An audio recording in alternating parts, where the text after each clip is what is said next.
पुणे विद्यापीठ डिग्रीचं सर्टिफिकेट पाठवलं. पण पाठवलं असत मी त्याच्यावर वाचलं की ते पुणे विद्यापीठाचं नाव दाखवते. मग म्हणलं सर ह्या नावाचं विद्यापीठ तर बंद होऊन 2014 साली त्याचं नाव बदल झालेलं आहे, सावित्रीबाई झालेली, तुम्ही पुणे युनिव्हर्सिटी कसं काय दाखवता? नाही बोले थांबा. मग त्यांनी मला लगेच दुसरं तिथून पाठवलं थोड्या वेळाने. निवेदन दिल्यानंतर आज 1 महिना झाला, कुलगुरूंनी कुठल्याही प्रकारची चौकशी लावली नाही ना, कुठलं फास्ट ट्रॅक वरती चौकशी लावली नाही ना, कुणाला निलंबित केलं. नमस्कार, मी महेश कदम, राहणार सांगवी. मी मागच्या वर्षी 2025 साली माझ्या मुलाच्या एक्सटर्नल शिक्षणासाठी मी विद्यापीठात गेलो होतो. तर तिथं गेले असत मला रमेश मुकेकर भेटले असत तर त्यांनी मला 5-6 महिन्यानंतर परत या म्हणून सांगितलं होतं. आपण बघूया काय होतं, आता ॲडमिशन झालेले बोली सगळे. म्हणून मी 5-6 महिन्यानंतर मार्चमध्ये त्यांच्याकडे परत गेलो असत. त्यांनी मला एका कॅन्टीनमध्ये नेऊन त्यांनी तिथं बसवलं. आम्ही चहा वगैरे घेतला. चहा घेतल्यानंतर त्यांनी मला ते नीट समजून सांगितलं की तुम्ही आता तुमच्या मुलाला काम करताय त्याला कामच करू द्या. तुमचं 3 वर्षाचं काम मी एका झटक्यात करून देतो. First year, second year, third year आणि डिग्री हे 3 पण तुम्हाला देतो. मग म्हणलं त्याच्या मोबदल्यात तुम्हाला काय द्यावं लागेल? तर ते म्हणजे 3 लाख रुपये तुम्हाला पे करावं लागतील. 3 वर्षाचं तुम्हाला एक संगत मिळून जाईल. मी म्हणलं मी रिक्षा चालवतो, माझ्याकडे काय एवढे पैसे नाही आहेत. मग हा नाही करता आम्ही 1.5 लाखापर्यंत डन केलं. 1.5 लाखात त्यांना तिथंच लगेच मी त्यांना 50,000 रुपये लगेच दिले आणि उरलेले 25,000 म्हणले मी 2-4 दिवस मला मोहलत द्या, मी कुठून तरी ॲडजस्ट करून तुम्हाला आणून देतो. मग त्यांना ते 25,000तले मला काय जमले ना, 20,000 जमले. मी लगेच त्यांना 5व्या-6व्या दिवशी त्यांना ते 20,000 पण दिले नेऊन. मग त्यांनी मला 3ऱ्या दिवशी त्यांनी फर्स्ट इयर, सेकंड इयरची मार्कशीट पाठवली आणि 4 दिवसांनी परत दुसरा फोन आला की म्हणले सर तुमचं सगळं काम झालेलं आहे, तर सरांना पैसे द्यायचे बाकीचे आणि ते आपल्याला first year, second year, third इयरचे आणि बोर्डाचं सर्टिफिकेट, डिग्रीचं सर्टिफिकेट घ्यायचं आहे बोले.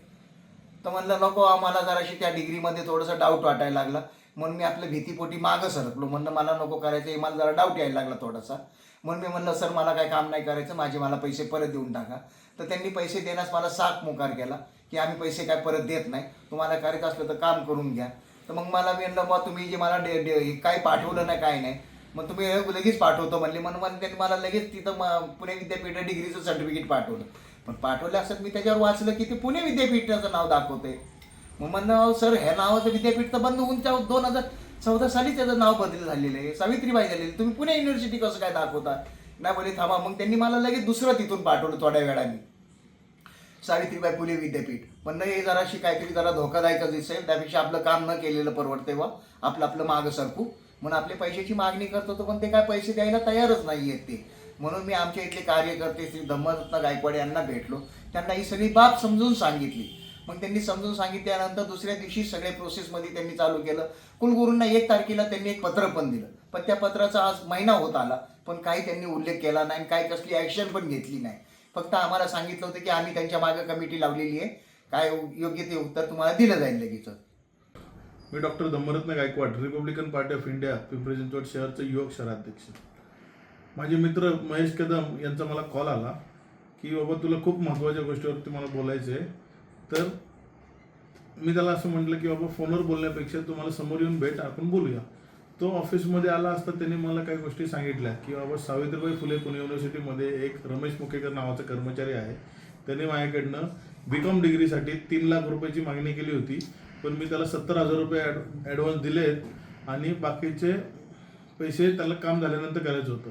पण आता हे काम काय, काम असं होतं की आपल्या पुणे युनिव्हर्सिटीमध्ये विद्येचं माहेरघर म्हणून ओळखले जाणाऱ्या university, Oxford University of East म्हणून ओळखले जाणाऱ्या पुणे युनिव्हर्सिटीमध्ये विदाऊट कॉलेजचं ॲडमिशन घेता, विदाऊट एक्झाम देता, विदाऊट फीज भरता, विदाऊट कुठली असाइनमेंट कंप्लीट करता, कुठल्या प्रकारची एक्झामिनेशनची परीक्षा न देता तुम्हाला डायरेक्ट फर्स्ट इयरची मार्कशीट, सेकंड इयरची मार्कशीट, थर्ड इयरची मार्कशीट आणि डिग्री सर्टिफिकेट हे पेरोलवरती भेटेल.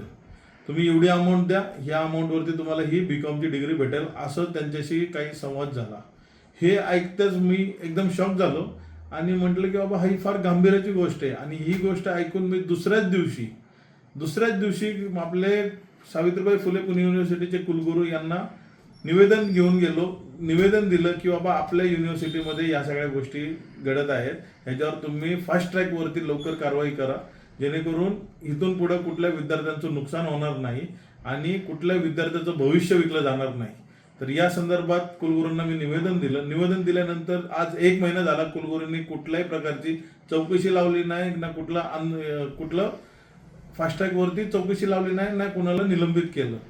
विद्यार्थ्यांचं भविष्य विकणाऱ्या या सगळ्या विद्यापीठातील कर्मचारी जे कोणी यामध्ये इन्व्हॉल्व आहे, रमेश मुगेकर सह, रमेश मुगेकर एकटा नाहीये तर या रमेश मुगेकर सोबत जे कोणी इन्व्हॉल्व आहेत, त्याच्यामध्ये एक्झामिनेशन डिपार्टमेंट असेल, तिथले काही अधिकारी असतील, काही कर्मचारी असतील, तर सगळ्यांवर कठोरची कठोर कारवाई करण्यात यावी. अन्यथा आम्ही RPI स्टाईलने लवकरच तिथं आंदोलन लावण्यात येईल. तर मी कुलगुरूंना एवढीच विनंती करतो की लवकर फास्ट ट्रॅकवरती या सगळ्या गोष्टी लागल्या पाहिजेत, नाहीतर आम्ही तीव्र आंदोलन करू. पूर्ण महाराष्ट्रभरात हे आंदोलन पेटवण्यात येईल. धन्यवाद.